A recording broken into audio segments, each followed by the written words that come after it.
त्रैमासिक परीक्षा 2022-23 बोर्ड है एमपी बोर्ड। विषय है सामाजिक विज्ञान, कक्षा है 10वीं। त्रैमासिक परीक्षा के इस प्रश्न पत्र में कौन कौन से प्रश्न पूछे गए थे ये लेकर मैं उपस्थित हुआ हूँ बलवंत भंडारी। आप हैं मेरे चैनल गुरु एंड देव पर। इसी प्रकार के पुराने प्रश्न पत्र को देखने के लिए आप मेरे चैनल की प्ले लिस्ट में जाकर ओल्ड पेपर का सिलेक्ट कर सकते हैं, जहां 10वीं के सारे पुराने प्रश्न पत्र आपको मिल जाएंगे। आइए देखते हैं इस प्रश्न पत्र में कौन कौन से प्रश्न पूछे गए थे जो वार्षिक परीक्षा के लिए इम्पोर्टेंट होते हैं। साथ ही इसके जो ऑब्जेक्टिव हैं, वस्तुनिष्ठ प्रश्न हैं, उनको हम हल करेंगे। आइए देखते हैं, हम इस प्रश्न पत्र के अंदर चलते हैं। तो सबसे पहले हम वहीं से स्टार्ट करते हैं जहां से हमको समझना है। सबसे पहले हम बात करते हैं प्रश्न क्रमांक 6 से, जो कि 2 नंबर का है। संसाधनों के अंधाधुंध उपयोग से उत्पन्न होने वाली 2 समस्याएं लिखिए, और इसके अथवा में पूछा संसाधन के संरक्षण के 2 उपाय लिखिए। यह था प्रश्न क्रमांक 6 जो 2 अंक का है। और मृदा अपरदन के 2 कारणों को लिखिए, अथवा जलोद मृदा की 2 विशेषताएं लिखिए।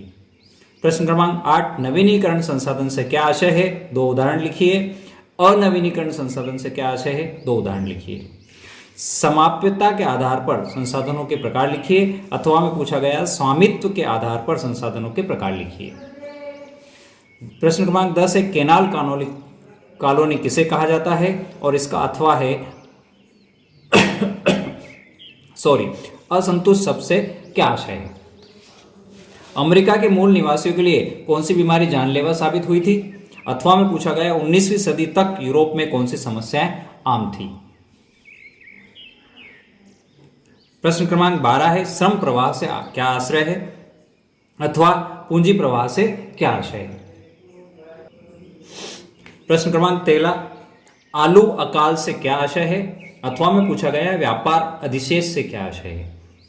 द्वितीय क्षेत्र से क्या क्या सम्मिलित है, यानी द्वितीय क्षेत्र में क्या क्या सम्मिलित है, अथवा में पूछा गया तृतीय क्षेत्र में क्या क्या सम्मिलित है।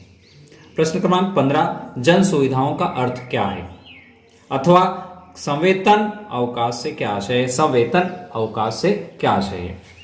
2 नंबर के प्रश्न क्रमांक 16 में है मनरेगा के प्रमुख प्रावधानों को लिखिए, कोई 2, अथवा मनरेगा को 100 दिन रोजगार योजना क्यों कहा जाता है। 17वां है असंगठित क्षेत्र में मजदूरों के सामने आने वाली कठिनाइयों को लिखिए, कोई 2 लिखना है। अथवा संगठित क्षेत्र को लोक कल्याणकारी क्यों कहा जाता है, 2 कारण लिखना है।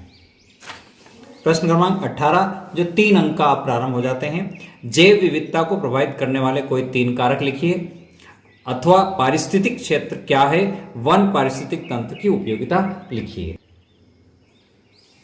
एकात्मक शासन प्रणाली के 3 दोष लिखिए, अथवा त्रिस्तरीय पंचायती राज व्यवस्था पर टिप्पणी लिखना है। ऋणों की 3 शर्तों को लिखिए, अथवा में है आवश्यकता के दोहरे संयोग को समझाइए। महात्मा गांधी जी के अनुसार सामाजिक अपंगता केवल राजनीतिक सशक्तिकरण से ही दूर हो सकती है, स्पष्ट कीजिए। अथवा सविनय अवज्ञा आंदोलन की व्याख्या कीजिए। भारत छोड़ो आंदोलन की व्याख्या कीजिए। अथवा में है साइमन कमीशन किस प्रकार भारतीयों के लिए हितकर था, स्पष्ट करो। 23वां प्रश्न जो कि मानचित्र आधारित है, भारत के सीमाकार का मानचित्र में निम्नलिखित को अंकित कीजिए। यानी इंडिया मैप में आपको दिखाना है मलाज खंड, राणा प्रताप सागर बांध, बैलाडीला और कार्बेट राष्ट्रीय उद्यान। इसके अथवा में जो पूछा गया है वो है भारत के सीमाकार का मानचित्र में इनको अंकित करना है खेतड़ी, टिहरी बांध, पेरियार राष्ट्रीय उद्यान और मयूरभंज। ये तो थे बड़े प्रश्न। अब हम बात करते हैं ऑब्जेक्टिव यानी वस्तुनिष्ठ प्रश्नों की। पहला प्रश्न है सही विकल्प का चयन कीजिए।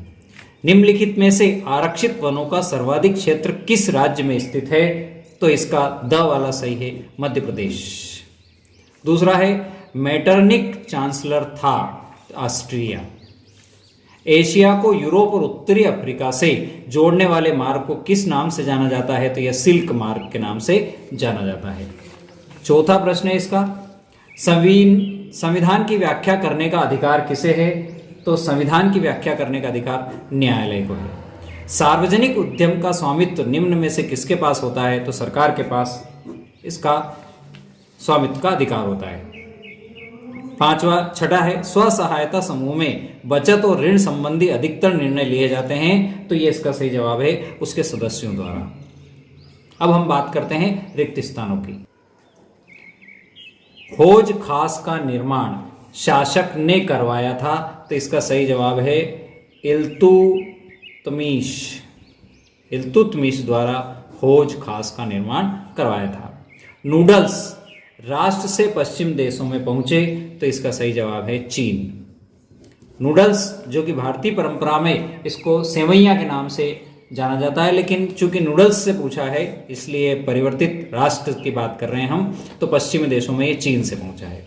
सत्ता की साझेदारी प्रजातंत्र की आत्मा है, प्रजातंत्र की आत्मा है। भारत में मानव विकास रिपोर्ट राज्य ने सबसे पहले जारी की थी, तो इसका सही जवाब है एमपी, मध्य प्रदेश। छिपी बेरोजगारी क्षेत्र में पाई जाती है, तो छिपी हुई हिडन बेरोजगारी जो है वो कृषि क्षेत्र में पाई जाती है। खालिस्तान केंद्रीय सरकार की तरफ से करेंसी जारी करता है, तो RBI, reserve bank of India currency जारी करता है। अब हम आते हैं मैच द कॉलम यानी सही जोड़ी की ओर। सही जोड़ी के ए भाग में है सबसे कम साक्षरता वाला राज्य, एकात्मक शासन व्यवस्था, Brussels, Rowlatt act, young Europe और टिहरी बांध।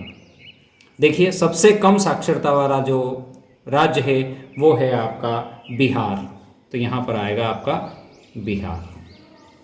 दूसरा है एकात्मक शासन व्यवस्था, तो श्रीलंका में एकात्मक शासन व्यवस्था है। तीसरा है ब्रुसेल्स, तो यह है बेल्जियम, इसका सही जवाब है बेल्जियम। रॉलेट एक्ट ये 1919 यंग यूरोप 1833 और टिहरी बांध उत्तराखंड। तो ये आपका मैच द कॉलम होता है। अब हम आगे बढ़ते हैं, एक वाक्य में उत्तर देना है। तो टिहरी बांध में किसानों द्वारा कौन सा आंदोलन चलाया गया, तो इसका सही जवाब है टिहरी बांध विरोधी। इसी के साथ लिखेंगे हम, टिहरी बांध विरोधी अभियान चलाया था। आंदोलन जो था वो जैसलमेर के खादिन एवं जोहड़ किस क्षेत्र से संबंधित हैं, तो ये जल संवर्धन या जल संरक्षण भी कह सकते हैं हम, जल संरक्षण से संबंधित है। सिंधु सभ्यता के दौरान कोड़ियों का क्या उपयोग था? बेल्जियम के मुख्य रूप से कौन सी भाषा बोली जाती है, तो बेल्जियम में मुख्य रूप से फ्रेंच, डच और जर्मन भाषा बोली जाती है। मानव विकास सूचकांक कौन सी संस्था जारी करती है, तो यह है संयुक्त राष्ट्र विकास कार्यालय, संयुक्त राष्ट्र विकास कार्यालय, जिसको हम यूएनडीपी भी कह सकते हैं, यूएनडीपी। भारत में करेंसी नोट कौन जारी करता है, तो RBI, reserve bank of India भी इसका उत्तर लिखा जा सकता है। अब बात करते हैं ट्रू फॉल्स यानी सत्य असत्य की। सत्य असत्य में भारतीय वन्य जीवन अधिनियम 1972 लागू किया गया है। वन्य जीवन अधिनियम 1972 में लागू किया गया है, तो यह सही जवाब है, यानी यह है सत्य। वियना संधि 1820 में असत्य। 1859 में इंग्लैंड इमिग्रेशन एक्ट लाया था, असत्य। चौथा है आपका 1820 के दशक में चीन को बड़ी मात्रा में अफीम का निर्यात किया जाता था, सत्य। भारत में एकात्मक शासन व्यवस्था है, असत्य। और लास्ट है देश को सर्वाधिक आय सेवा क्षेत्र से होती है, तो यह है सत्य। इस प्रकार हमने आज का जो प्रश्न पत्र है सामाजिक विज्ञान का, त्रैमासिक का, एमपी बोर्ड का, और ये जिले वाइज कोड अलग अलग थे, तो ये मंदसौर जिले का कोड, मंदसौर जिले में जो प्रश्न पत्र पूछा गया था वो और उसका हल मैंने आपके बीच रखा। वीडियो अंत तक आपने देखा उसके लिए बहुत बहुत धन्यवाद। ओके, जय जिनेंद्र।